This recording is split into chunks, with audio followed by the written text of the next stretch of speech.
시편 140편 9절에서 13절까지입니다.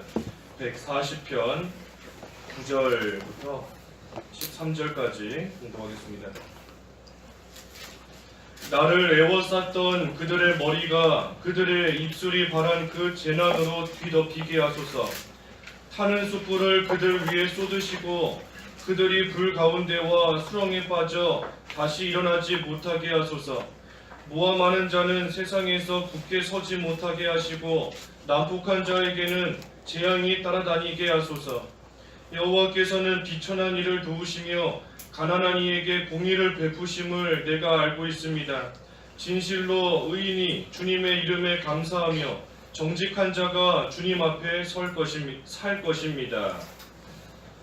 제목은 9절의 말씀대로 재난이 입술에서 바람, 제목입니다. 재난이 입술에서 바람. 9절에 나를 애워쌌던 그들의 머리가 그들의 입술이 바란 그 재난으로 뒤덮이게 하소서. 입술이 바란 그 재난으로 뒤덮인다 그랬는데 이 재난이 입술에서 바라는 겁니다. 입술에서 바래요. 그러니 항상 말에서부터 화가 시작되는 겁니다. 말에서부터 재앙이 시작되는 것이고 이 입술에서부터 재앙이 시작되는 겁니다. 그러니 우리가 항상 이 말 조심해야 된다 그랬는데 말에서부터 모든 것이 시작되기 때문에 우리가 항상 말 조심하는 그러한 생활 돼야 됩니다.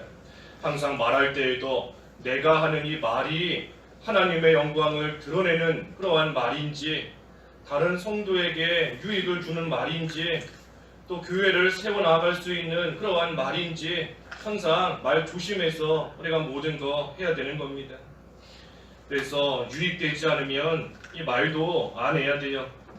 내 입으로 내가 말한다 해서 다 하는 게 아니라 유익되지 않으면 말도 우리가 가려서 하고 하지 않아야 되는 겁니다. 그렇지 않으면 그 말로 인해서 다툼이 생기고 말로 인해서 미움이 생기고 분란이 일어나고 하게 되는 겁니다. 그래서 우리가 항상 말할 때에는 이 말이 내가 지금 씨를 심는 줄 알아야 됩니다. 말하는 게 씨를 심는 거예요. 악한 말을 하면 재앙을 심는 씨가 되는 겁니다. 왜 그런가 하면 오늘 여기 9절 말씀대로 그 입술에서 재난이 바란다 그랬으니 말에서부터 재난이 시작되는 겁니다. 말하는 것이 씨를 심는 거예요. 선한 말을 하면 선한 씨를 심는 거기 때문에 선한 열매가 맺히게 되는 때가 있지만 악한 말 하면 재난을 심는 겁니다. 재난의 씨가 되는 겁니다. 씨. 그러니 그 화가 결국은 다 자기에게 미치는 겁니다. 어떻게 미치는가? 여기 9절의 말씀대로 그들의 입술이 바란 그 재난으로 뒤덮이게 하소서. 그들의 머리가 재난으로 뒤덮인다 그랬습니다. 입술에서 바란 재난이 머리를 뒤덮는다. 머릿속이 복잡해지고 불안해지는 겁니다. 내가 그때 그런 말 왜 했을까? 그런 말 안 했으면 좋았을 텐데 차라리 안 할 걸 괜한 말 했다. 머릿속이 복잡해지고 또 머릿속이 불안해지고 그 재난이 머리를 다 뒤덮는 겁니다. 또 다른 사람을 판단한 그대로 자기가 판단을 받게 됩니다. 마태복음에 보면 남을 판단한 그대로 판단받는다 그랬는데 내가 남에 대해서 이렇다 저렇다 하고 얘기했는데 내가 그러한 모습으로 다른 사람에게 똑같이 판단받는 겁니다. 저 사람 다른 사람 이렇다 하더니 자기가 그렇구나. 자기도 똑같구나. 남에게 있는 그대로 내가 남을 판단한 그대로 판단받는 겁니다. 무엇보다도 하나님께서 우리를 그대로 판단하신다 그랬어요. 하나님께서 내가 남을 판단한 그 판단의 기준을 가지고 하나님께서 나를 판단하신다. 참 무서운 말씀인 겁니다. 무서운 말씀이 내가 다른 사람을 이러한 시선으로 이러한 시각으로 바라보며 이렇다 저렇다 했는데 그 기준으로서 하나님이 나를 판단하시는 겁니다. 너는 어떠한가? 너의 모습은 어떻다고 자꾸만 남을 가지고 이렇다 저렇다 하느냐, 그걸로 판단받으니 우리가 하나님 앞에서 또 이 재난 따라올 수밖에 없는 겁니다. 그래서 남 얘기하는 거, 우리 남에게 예를 들어서 화살을 쏘는 거 똑같은 겁니다. 남을 향해서 화살을 쐈는데 그 화살이 삥 돌아서 자기를 맞추는 겁니다. 자기를 맞추는 거예요. 우리 그 어린아이들이 가지고 노는 장난감 중에 부메랑이라는 게 있죠. 부메랑. 이렇게 기역자처럼 생겼는데 부메랑. 그거 던지면 그것이 멀리 가는 것 같지만 결국은 삥 돌아서 자기에게 돌아오는 겁니다. 우리가 말하는 게 그와 같은 줄 알아야 됩니다. 말하는 것. 내가 남을 비난하는 말을 했는데 말을 던진 거지요. 하지만 그 말이 삥 돌아서 결국은 자기를 비난하는 말로 돌아오는 겁니다. 그래서 그러한 자에게 머리를 재난으로 뒤덮이게 하신다. 특별히 어떤 재난으로 뒤덮는가? 우리 시편 140편은 이 말조심하라는 말씀이에요. 말조심. 말로써 다른 성도에게 손해주지 말라는 140편 말씀인데 어떤 재난이 미치는가? 여기 10절에 보니 타는 숯불을 그들 위에 쏟으시고 그들이 불 가운데와 수렁에 빠져 다시 일어나지 못하게 하소서. 타는 숯불을 쏟으신다 그랬습니다. 타는 숯불을 쏟으신다. 위에서는 타는 숯불이 쏟아지고 또 아래에서는 불 가운데와 수렁에 빠집니다. 위아래에서 뜨거운 불이 있는 거예요. 위에서는 불이 쏟아져 내려오고 밑에는 수렁에 빠졌는데 그 수렁 속에 또 뜨거운 불이 있는 겁니다. 그러니 일어나지 못한다. 다시 말해 그 고통 속에서 헤어나오지 못하게 되는 겁니다. 위아래에서 뜨거운 불 속에 딱 파묻혀버리니 그 고통 속에서 나오지를 못하게 하나님께서 뒤덮으신다 하는 겁니다. 그래서 남을 빠뜨리려고 수렁을 팠지만 우리가 앞에 5절에서 보았지 않습니까? 교만한 자가 나를 해하려고 덫과 그물을 치며 내 길목에 함정을 팠습니다. 이러한 이유로 함정을 파고 또 그 2절에 보니까 마음의 악을 꾀하고 싸우려고 매일 모인다. 매일같이 모이는 겁니다. 매일같이 모여서 남 헐뜯고 빠지게 만드는 함정 파고 수렁을 파고 하지만 결국은 자기가 빠지는 거고 게다가 그 수렁 속에 뜨거운 불까지 있는 겁니다. 뜨거운 불까지. 내가 이 말 하면 누구누구를 공경에 빠뜨릴 수 있겠지 하고 함정을 파지만 결국은 거기에 자기가 빠지는 겁니다. 그냥 빠지는 게 아니라 그 속에 또 뜨거운 불까지 얹어서 빠지니 참으로 어리석은 겁니다. 그래서 말로써 왜 남에게 손해주는지 도무지 모르겠어요. 이해가 안 가는 겁니다. 왜 남을 험담하고 왜 비난하고 헐뜯는 건지 도통 알 수 없는 겁니다. 왜 그런가? 여기 성경에도 분명히 하나님께서 심판이 있다. 하나님의 무서운 그러한 징계가 있고 벌이 있다고 성경 말씀을 통해 그렇게 수없이 우리에게 가르쳐 주시는데도 왜 자꾸만 모여서 남 얘기하고 남 헐뜯고 비난하고 함정파고 수렁파고 왜 그러는지 모르겠어요. 도저히. 결국에는 숯불과 같은 고통이 따라오는 겁니다. 망할 징조예요. 망할 징조. 우리 사사기 말씀 통해서 보았지 않습니까? 그 베냐민 지파가 하나님의 심판을 받고 있으면서도 재앙이 그들에게 미친 것을 모르는 겁니다. 몰라요. 하나님이 모르게 하시는 겁니다. 분명히 망할 게 뻔한데, 분명히 하나님의 징계가 따라오는 것이 뻔한데도 정작 본인만 모르는 겁니다. 몰라요. 그러니 결국 하나님이 치셔서 하나님의 그 징계를 받고 나서야, 그때서야 아, 내가 망했구나, 내가 하나님의 벌을 받았구나, 그때서야 알게 되는 겁니다. 그래서 숯불과 같은 고통이 옵니다. 숯불과 같은 고통. 이 숯불 금방 꺼지지 않지 않습니까? 무슨 휴지에 붙은 불이다 하면 금방 꺼져버리지만 이 숯불은 잘 꺼지지 않고 오래 가는 것이 숯불인 겁니다. 하나님의 징계가 하나님께로부터 오는 그러한 재앙이 그 숯불과 같이 오래 가는 겁니다. 오랫동안.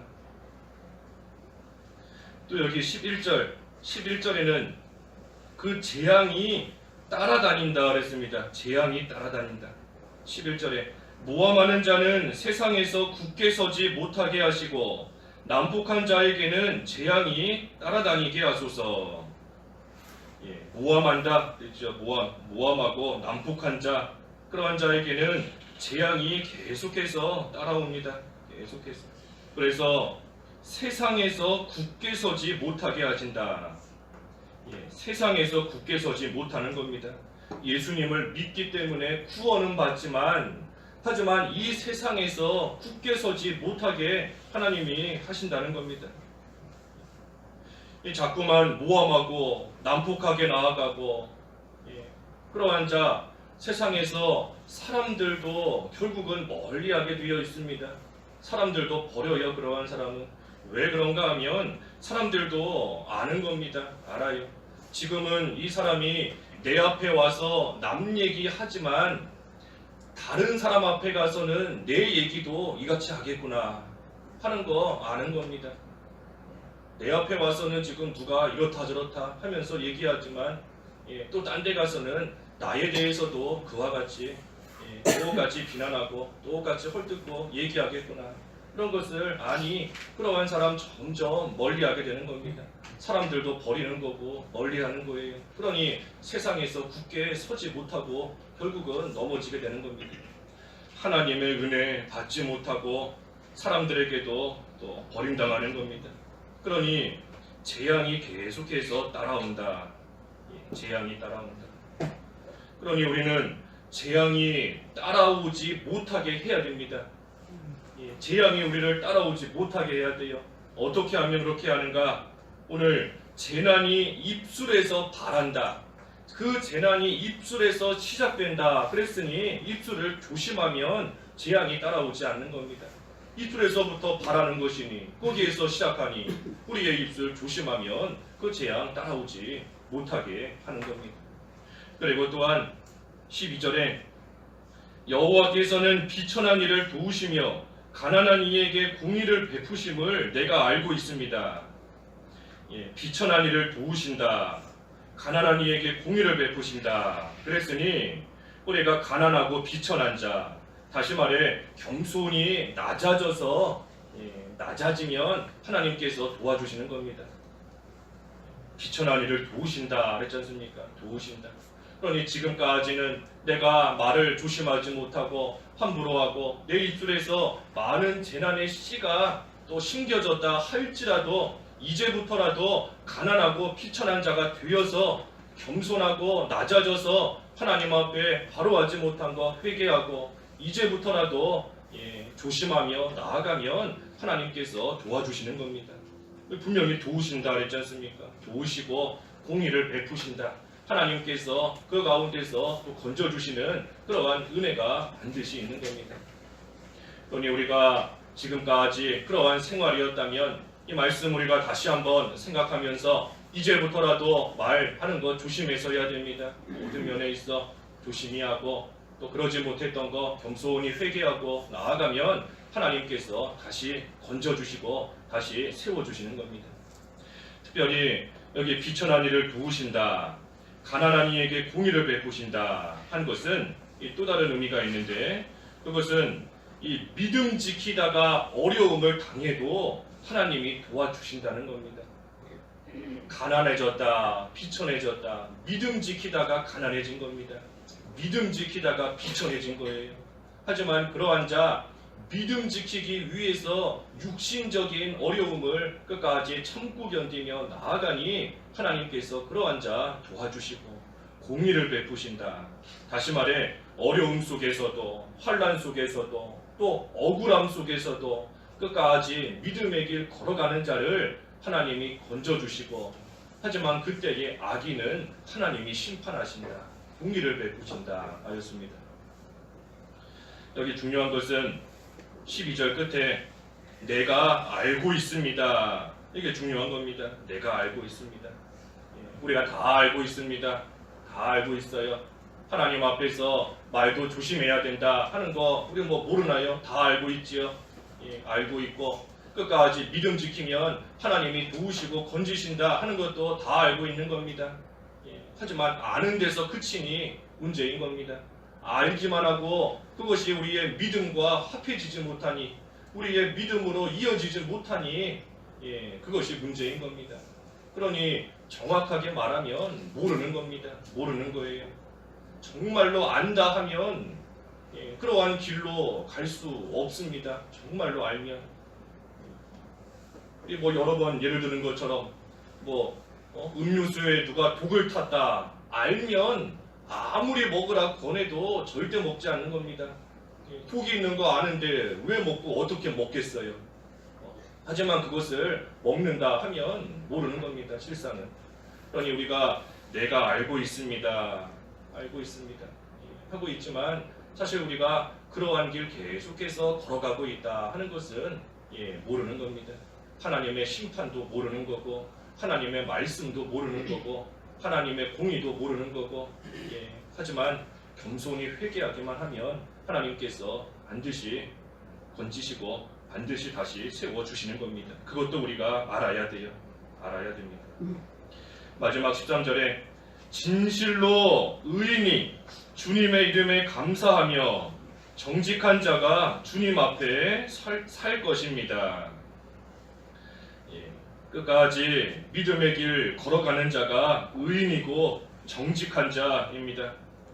믿음의 길 끝까지 걸어가는 자가 아무리 여기 140편 1절에서부터 쭉 보는 것처럼 악인이 있고 싸우려고 매일같이 모이고 뱀같이 혀를 날카롭게 하고 독사의 독이 입술 아래 있고 또 오늘 말씀처럼 여러가지 모함하고 난폭하고 그러한 자들이 있더라도 계속해서 믿음의 길 걸어가는 자 의인이고 그러한 자가 정직한 자입니다. 왜 정직한 자인가? 중간에 다른 길로 가버리면 정직하지 못한 겁니다. 정직하다는 것은 한결같은 건데 한결같은 건데 중간에 딴 길로 가버렸다 하면 더 이상 정직하지 못하고 거짓된 겁니다. 지금까지는 이 길 걸어왔다가 중간에 이탈해버리고 딴 데로 가버리니 거짓된 겁니다. 그래서 환난 속에서도 믿음의 길 끝까지 걸어가는 자가 의인이고 정직한 자인 것입니다. 아무리 입술에 독을 가진 자가 날카로운 말로써 해하려고 한다 할지라도 계속해서 그 길, 믿음의 길 걸어가는 자, 그러한 자가 마침내는 주님의 앞에 살 것입니다. 주님 앞에 살 것입니다. 어떻게 해서 그러한 자가 살게 되는가? 하나님께서 그의 머리를 감싸주시니 살게 되는 겁니다. 우리 앞에 몇 절인가요? 7절에서 보았지요. 7절. 내 구원의 능력이 되시는 주 여호와시여 전쟁의 날에 주께서 내 머리를 감싸주셨습니다. 선한 싸움 싸우는 그러한 자의 머리를 하나님이 감싸주시니 그러한 자 아무리 누가 해하려고 하지만 믿음의 싸움 선한 싸움 싸울 때 하나님이 감싸주시니 사는 겁니다. 주님 앞에서 사는 거예요. 머리를 감싸주신다. 오늘 살펴본 이 악한 자와는 정반대지 않습니까? 악한 자는 머리를 재난으로 뒤덮이게 하신다. 그 머리가 재난으로 감싸게 되는 겁니다. 재난으로 머리가 뒤덮이지만 하지만 믿음의 길 걸어가는 자는 하나님이 그 머리를 감싸주신다. 그랬으니 완전히 극과 극인 겁니다. 그래서 우리는 비천한 자가 돼야 돼요. 비천한 자, 가난한 자가 돼야 됩니다. 하나님 앞에서 겸손히 회개할 바를 회개하고 또 믿음 지킬 때에 환난과 어려움이 있지만 그럼에도 하나님께서 그러한 자 도와주시는 줄 알고 육신의 어려움으로 좌절하지 말고 낙심하지 말고 끝까지 믿음의 길 걸어가는 의인, 정직한 자 우리가 돼야 됩니다. 그러면 그러한 자 하나님 앞에 살 것이다.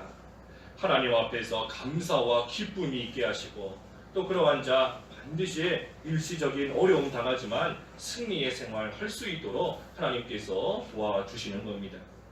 그래서 우리가 다 아는 말씀이에요. 다 아는 말씀입니다. 아는 말씀이지만 우리가 이대로 살고 있지를 못하니 하나님께서 다시 한번 우리에게 깨닫게 하시는 줄을 알고 이제는 우리가 낮아져서 하나님께 인정받을 수 있을 만큼 하나님이 우리를 판단하실 때에 참으로 잘하고 있다, 또 잘했다 칭찬하실 수 있는 그러한 또 우리의 삶이 될 수 있도록 힘쓰는 저희들 되어야 되겠습니다. 기도하겠습니다. 하나님 아버지, 재난이 입술에서 바란다 하셨사오니 하나님 저희들의 입술을 주장하여 주셔서 저희들 말 조심할 수 있게 하여 주시옵소서. 가난하고 비천하고 정직하고 의로운 자 하나님 앞에서 도우심을 받게 하신다 하셨사오니 하나님 저희들 여러 가지 어려움을 당할지라도 겸손히 낮아져서 회개할 바 회개하고 믿음의 길 끝까지 걸어가는 삶이 되어 하나님 앞에 감사가 있게 하시고 기쁨이 있게 하시고 승리할 수 있는 저희들의 생활이 되도록 하나님 인도해 주시옵소서. 예수님의 이름으로 기도하옵나이다.